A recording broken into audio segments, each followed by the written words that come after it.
అధికార వైసీపీ ప్రభుత్వ హయాంలో దళితులపై దాడులు చేసిన వారికి పదోన్నతులు కల్పించి వారిని కాపాడుతున్నారని టీడీపీ రాష్ట్ర అధికార ప్రతినిధి సరిపెల్ల రాజేష్ అన్నారు. బుధవారం కాకినాడలోని జిల్లా టీడీపీ కార్యాలయంలో ఏర్పాటు చేసిన మీడియా సమావేశంలో ఆయన మాట్లాడుతూ శిరోముండనం కేసులో మంగళవారం ఎమ్మెల్సీ తోట త్రిమూర్తులను ముద్దాయిగా తీర్పు ఇవ్వడమే కాక బెయిల్ ఇవ్వడం పట్ల చాలా ఆవేదన వ్యక్తం చేశారు. చట్టంలో ఉన్న లొసుగులను ఆసరాగా చేసుకుని ఆయన బెయిల్ పొందారన్నారు.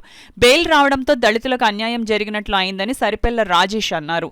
ఈ సమావేశంలో TDP Kakinada parliament SC cell అధ్యక్షులు కొల్లావత్తుల అప్పారావు, నాయకులు పలివెల రవి, అనంత్ కుమార్, చాపల ప్రశాంతి, బంగారు సత్యనారాయణ తదితరులు పాల్గొన్నారు.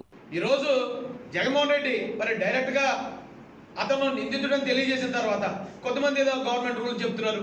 2 సంవత్సరాలు దాటి శిక్ష పడితేనే అనర్హుడని, లేకపోతే 2 సంవత్సరాల లోపు అయితే అతను ఎలక్షన్లో పోటీ చేయొచ్చని రకరకాలుగా చెప్తున్నారు. కానీ రూల్స్ ఎలాగున్నా సరే ఇతను మా కుటుంబ సభ్యుడు అన్నాడు. దళితులకి నేను మేనమావని మేనల్లుండి అన్నాడు. వాళ్ళ మేనత్తలను తీసుకొచ్చి మా దళితులకి ఇచ్చి పెళ్లి చేశాను అన్నాడు. మరి కుటుంబంలో వ్యక్తులకి ఇంత దారుణంగా శిరోమండనం చేసిన వ్యక్తిని మరి ఇప్పుడు కొనసాగిస్తాడా? అతను కనుక ఇది కొనసాగిస్తే, ఆల్రెడీ దళితుల వ్యతిరేకనని అతను చెప్పకనే చెప్పాడు. ఇది కొనసాగిస్తే కనుక ఈ ఆంధ్రప్రదేశ్లో ఉన్న దళితులందరూ జగన్మోహన్ రెడ్డి విషయంలో 1కి 10 సార్లు ఆలోచించాలి.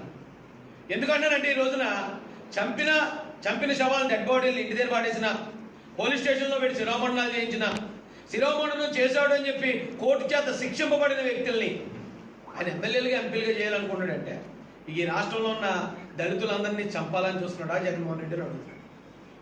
ఈ కారణంగా ఇమ్మీడియట్గా జగన్మోహన్ రెడ్డి ఎవరైతే నేరస్తుల్ని వెనకేసుకొస్తున్నాడో, ఈ తోట త్రిమూర్తులు అనే వ్యక్తిని కానీ, అనంతబాబు అనే వ్యక్తిని కానీ, జక్కంపూడి రాజా అనే వ్యక్తిని కానీ, అలాగే పెట్ల గణేష్ అనే వ్యక్తిని కానీ, ఇలాంటి వ్యక్తులు ఎవరు అవినాష్ రెడ్డి, ఓకే మా కుటుంబంలో గొడవ అంటారేమో, ఇలాంటి నేరస్తుల్ని ఇమీడియట్గా అతను బర్తరఫ్ చేయకుండా ఎలక్షన్కి వస్తే 2024 ఎలక్షన్కి వస్తే ఈ నేరస్తులతో కూడిన ఈ వైసీపీ అనే మాఫియా పార్టీని తరిమి కొట్టడానికి ఆంధ్ర ప్రజలు అందరూ సిద్ధంగా ఉన్నారనేది జగన్మోహన్ రెడ్డి గుర్తుపెట్టుకోవాలి.